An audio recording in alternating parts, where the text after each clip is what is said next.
and welcome to the Cranky Old Gamer. Today we're going to be taking a look at yet another card game that is coming to Kickstarter very soon.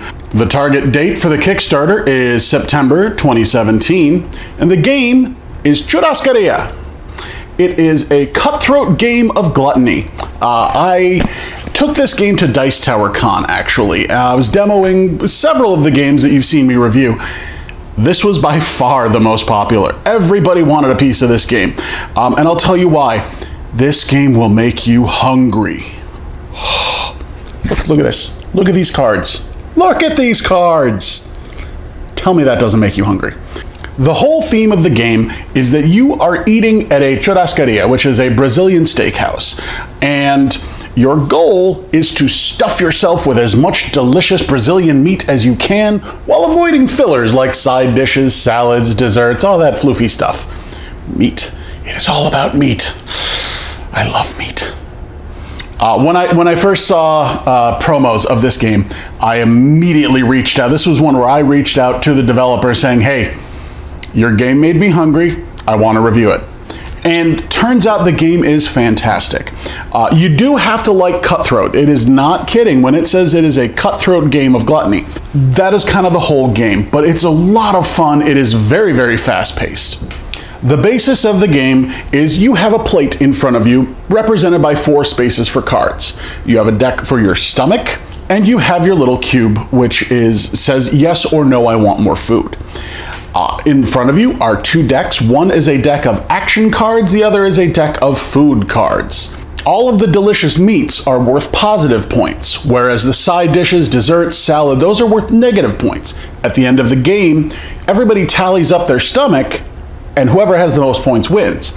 You can have up to 4 foods on your plate at any given time, and you want to make sure you eat that meat as quickly as you can and try to discard any of the side dishes, because if you have 4 foods on your plate and you have to draw a 5th, the rule is you have to eat the lowest point value. So if you have a leite de creme, which is a Portuguese custard dessert, that's worth -4 points. So that's going to take away from, like, say, your chuleta, which is a 7-point steak.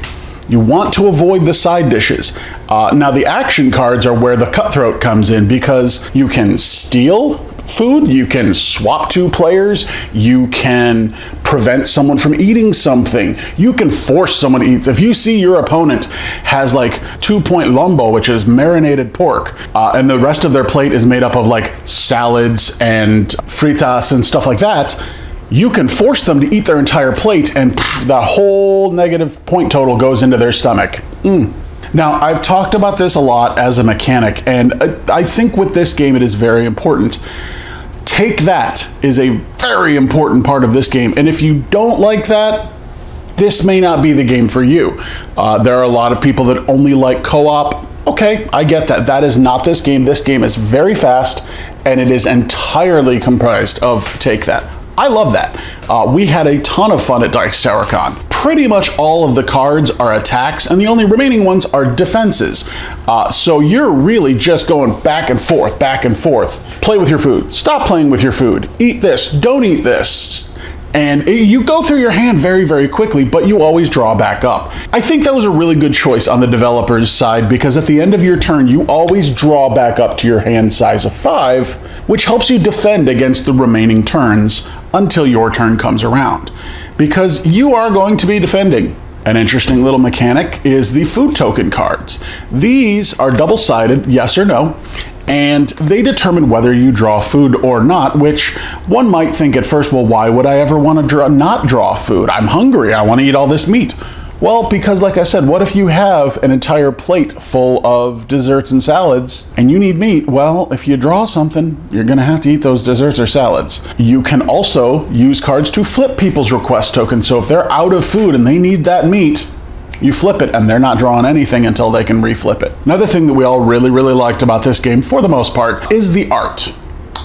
Oh my God, this art makes us so hungry. The only odd thing, and I wouldn't call it a bad, just odd, is the difference in the art cards.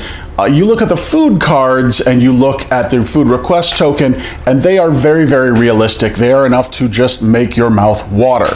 However, the action cards are kind of a cartoony looking art design. They're very different. But it kind of worked because you want to keep your action deck and your food deck very, very separate.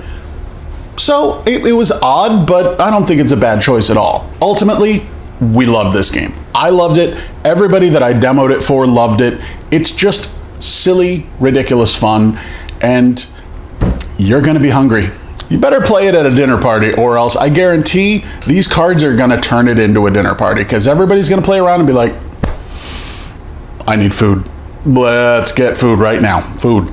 Once again, the game should be hitting Kickstarter in September 2017, and if you want updates on that, be sure to follow me at thecrankyoldgamer.com. I will absolutely post updates as to when the Kickstarter goes live, and I always put all of my videos on there and any kind of news and personal thoughts, so make sure you check us out. Also, don't forget to follow my Instagram, thecrankyoldgamer, and I hope you guys have all had a good time today. Once again, the game is Churrascaria. We'll see you later.